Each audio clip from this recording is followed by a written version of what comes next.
Diseases have been around since mankind discovered them, from the flu to Ebola. However, there was one epidemic that almost wiped out humanity, at least in the old world.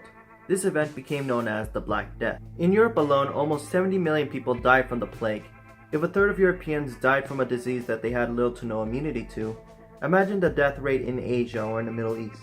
To put this all in perspective, the world population at this time was around 450 million people.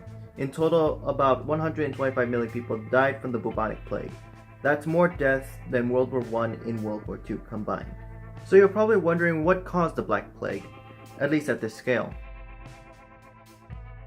Well, the main perpetrators were rats. Why rats? Because they were the carriers of fleas who carried the disease. Combine that with the lack of sanitation and the lack of knowledge of bacteria, you get an epidemic of unimagined proportion. Signs of having the bubonic plague varies to person, from deterioration of the flesh and skin to vomiting blood.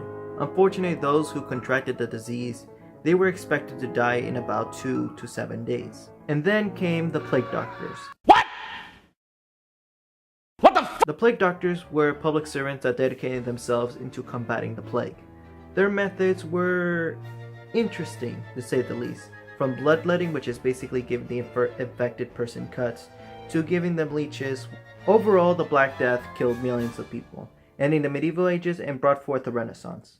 Not only that, it was the beginning of the end of feudalism, in which it arguably contributed to the Industrial Revolution 400 years later.